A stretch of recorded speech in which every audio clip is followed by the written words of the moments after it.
ಇಬ್ರಿಯರಿಗೆ 11ನೇ ಅಧ್ಯಾಯ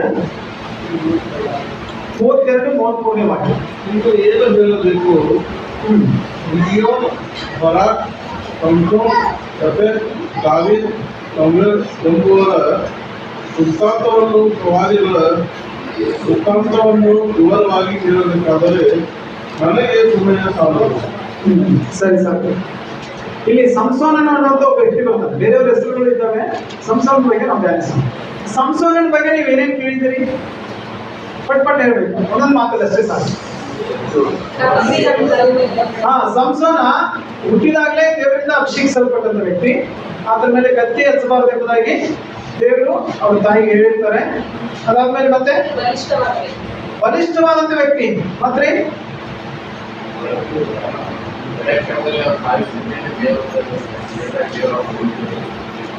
ನಮ್ಗೆ ಸರಿ ಕೇಳಿಸ್ತಾರೆ. ಕಣ್ಣು ತೆಗೆದ್ರು ಅದನ್ನು ದೇವರೆಲ್ಲ ಬಿಡ್ಲಿಲ್ಲ. Okay, good. ಹಲ್ಲೆಲೂಯಾ. ಸಂಸೋನ ಏನ್ ಮಾಡ್ಲಿಲ್ರಿ? ಕೊನೆ ಕ್ಷಣದಲ್ಲಿ ಸಂಸೋನ ಏನ್ ತಪ್ಪು ಮಾಡ್ತಾನ ಗೊತ್ತ್ರಿ?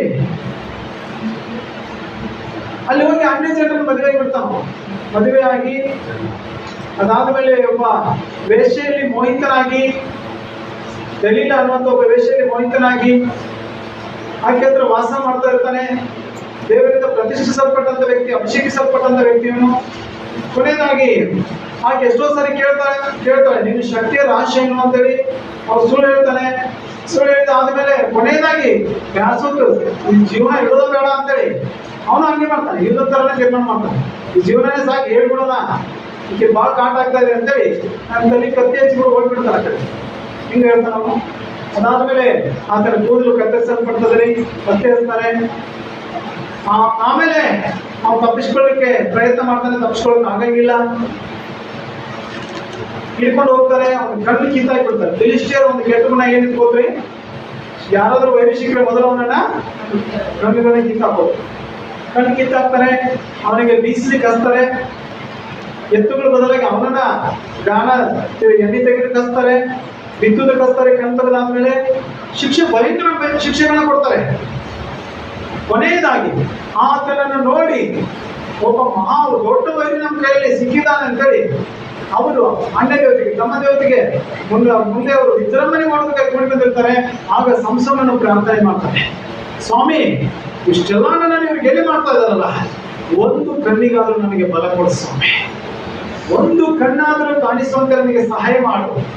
ಅಂದ್ರೆ ನಾನು ತಪ್ಪು ಮಾಡಿಬಿಟ್ರೆ ನಾನು ಹಾಳಾಗಿ ಹೋಗ್ಲಿರ್ಲಿಲ್ಲ. ಅವನು ಸಂಸೋನ ಹೇಳೋದು ಒಂದು ಒಳ್ಳೆ ಗುಣ ಏನಿದ್ರೆ ಅವನು ತಪ್ಪು ಮಾಡಿದ್ರು ಕೂಡ ಪಶ್ಚಾತ್ತಾಪ ಪಟ್ಟ. ಏನ್ ಮಾಡ್ತಾರೆ? ದೇವರನ್ನ ಬಿಡ್ಲಿಲ್ಲ. ಹಲ್ಲೆಲೂಯಾ. ಸಂಸೋನನು ಎಷ್ಟೋ ಭಯಂಕರ ಗೋಳಾಗ್ಬಿಡ್ತಾನ. ಕೊನೆಯದಾಗಿ ಆತನಿಗೆ ಮನವರಿಕೆ ಆಗ್ತದೆ, ನನ್ನ ಸ್ವಾಮಿಯನ್ನು ನಾನು ಕೇಳ್ಕೊಳ್ಬೇಕು, ನನ್ನ ದೇವರನ್ನು ನಾನು ಕೇಳ್ಕೊಳ್ಬೇಕೆಂಬುದಾಗಿ ದೇವರನ್ನ ಕೇಳ್ಕೊಳ್ತಾನೆ. ದೇವರನ್ನ ಆಶ್ರಯಿಸಿದಂತ ಈ ವ್ಯಕ್ತಿ ಕೊನೆಯದಾಗಿ ಒಂದು ಕಣ್ಣಿಗೆ ಬಲ ಕೇಳ್ತಾನೆ. ಕಂಬವನ್ನು ಹಿಡಿದು ಒತ್ತಿದಾಗ ಅದು ಇಡೀ ಬಿಲ್ಡಿಂಗ್ನೇ ಬಿದ್ದು ಹೋಗ್ತದೆ. ಅವ್ನು ಕಣ್ಣಿದ್ದಾಗ ಎಷ್ಟು ಜನರನ್ನು ಸಾಯಿಸಿದ್ರು, ಮನೆ ಇಲ್ಲದೆ ಅದಕ್ಕಿಂತ ಜಾಸ್ತಿ ಸಾಯಿಸುತ್ತೆ. ಹಲ್ಲೆಲೂಯಾ. ಇಲ್ಲ ನೋಡ್ತೇವೆ ಸಂಸೋನನ ಬಗ್ಗೆ ಯಾಕೆ ಇದನ್ನೆಲ್ಲ ನಾವು ಧ್ಯಾನಿಸ್ತಾ ಇದೀವಿ ಅಂದ್ರೆ, ಆತನು ನಿರೀಕ್ಷೆ ಕಳ್ಕೊಂಡ್ರು ನಿರೀಕ್ಷೆನ ಬಿಡಲಿಲ್ಲ.